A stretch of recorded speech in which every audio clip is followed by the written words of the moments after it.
नमस्कार मित्रांनो, आज आपण पाहणार आहोत झटपट प्रश्न उत्तरे रॅपिड फायरमध्ये. प्रश्न क्रमांक 1. महाराष्ट्रातील द्राक्षांचा जिल्हा कोणता? तर उत्तर आहे नाशिक जिल्हा. त्यानंतर महाराष्ट्रातील आदिवासींचा जिल्हा कोणता? तर नंदुरबार जिल्हा. महाराष्ट्राची सांस्कृतिक राजधानी कोणती? तर पुणे शहर. ऊसतोड कामगारांचा जिल्हा कोणता? तर बीड जिल्हा. त्यानंतर जुन्या मराठी कवींचा जिल्हा कोणता? बीड जिल्हा. पुढे महाराष्ट्रातील देशभक्त व समाजसेवकांचा जिल्हा कोणता? तर रत्नागिरी जिल्हा. महाराष्ट्रातील तांदळांचे कोठार कोणत्या जिल्ह्यास म्हणतात? तर याचं उत्तर आहे रायगड जिल्हा. महाराष्ट्रातील मिठागरांचा जिल्हा कोणता? तर रायगड जिल्हा. पुढे महाराष्ट्रातील ज्वारीचे कोठार कोणत्या जिल्ह्यास म्हणतात? तर मित्रांनो सोलापूर या जिल्ह्यास म्हणतात. महाराष्ट्रातील शूरवीरांचा जिल्हा कोणता? तर सातारा जिल्हा. मित्रांनो लक्षात असू द्या, भारत सीमेवर जेवढे जवान आहेत त्यातले खूप सारे जवान हे सातारा जिल्ह्यातून आहेत. त्यामुळे महाराष्ट्रातील शूरवीरांचा जिल्हा म्हणून साताऱ्याला ओळखले जाते. त्यानंतर मराठवाड्याची राजधानी कोणती? तर औरंगाबाद. पुढे गोदावरी नदीचे उगमस्थान कोणते? तर त्र्यंबकेश्वर येथे गोदावरी नदीचे उगमस्थान आहे. त्यानंतर भीमा नदीचे उगमस्थान कोणते? तर भीमाशंकर येथे भीमा नदीचे उगमस्थान आहे. पुढे कृष्णा नदीचे उगमस्थान कोणते? तर महाबळेश्वर येथे कृष्णा नदीचे उगमस्थान आहे. त्यानंतर ताडोबा अभयारण्य कोठे आहे? तर चंद्रपूर येथे ताडोबा अभयारण्य आहे. पुढे कळसुबाई अभयारण्य कोठे आहे? तर अहमदनगर येथे कळसुबाई अभयारण्य आहे. पुढे महानुभाव पंथांचे केंद्र कोणते? तर नांदेड येथे महानुभाव पंथांचे केंद्र आहे. त्यानंतर कवी मुकुंदराज यांची समाधी कोठे आहे? तर याचं उत्तर आहे अंबाजोगाई येथे. त्यानंतर वेदांची एकूण संख्या किती आहे? हा प्रश्न बहुतेक स्पर्धा परीक्षांमध्ये विचारला गेलेला आहे, त्यामुळे लक्षात राहू द्या. एकूण वेदांची संख्या आहे 4. त्यानंतर पृथ्वीवर एकूण किती खंड आहेत? तर मित्रांनो एकूण 7 खंड आहेत. यशवंतराव चव्हाण यांचे समाधीस्थळ कोणते? तर याचं उत्तर आहे प्रीतिसंगम कराड येथे. त्यानंतर छत्रपती शिवाजी राजांचा अभिषेक कोठे झाला? तर याचं उत्तर आहे रायगड किल्ल्यावर छत्रपती शिवरायांचा राज्याभिषेक झाला. पुढे ज्ञानेश्वर महाराजांची समाधी कोठे आहे? तर आळंदी येथे ज्ञानेश्वर महाराजांची समाधी आहे. संतांची भूमी असे कोणत्या नदीस म्हणतात?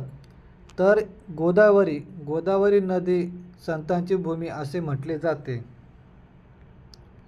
त्यानंतर महाराष्ट्राची भाग्यलक्ष्मी कोणत्या नदीस म्हणतात? तर याचं उत्तर आहे कोयना नदी.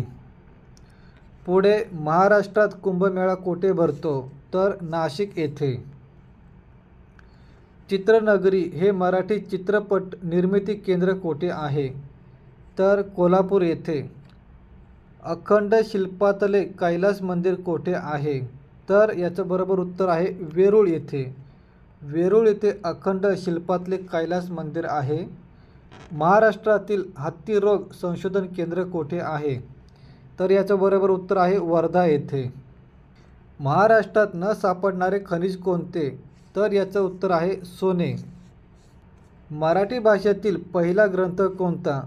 मित्रांनो लक्षात असू द्या, विवेक सिंधू मराठी भाषेतील पहिला ग्रंथ आहे. पुढे जाऊया. महाराष्ट्रातील खाऱ्या पाण्याचे सरोवर कोणते? तर ते आहे लोणार सरोवर. यावर देखील प्रश्न विचारले गेलेले आहेत. महाराष्ट्रात पोस्टाची तिकिटे नोटा कुठे छापतात? पहा मित्रांनो महत्त्वाचा प्रश्न आहे आणि याचं उत्तर आहे नाशिक येथे. त्यानंतर पुढे जाऊया.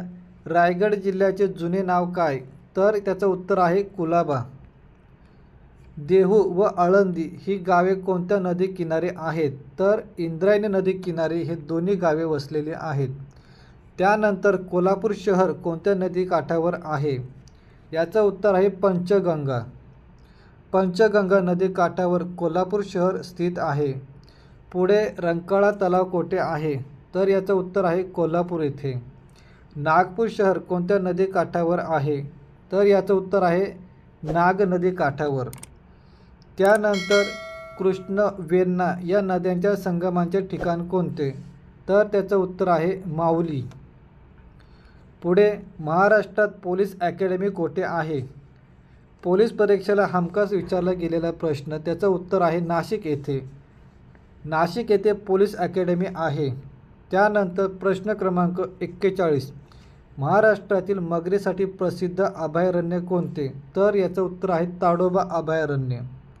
पुढे जाऊया, गोदावरी नदी किती जिल्ह्यातून वाहत जाते? तर त्याचं बरोबर उत्तर आहे 8 जिल्हे. 8 जिल्ह्यांमधून गोदावरी नदी वाहत जाते.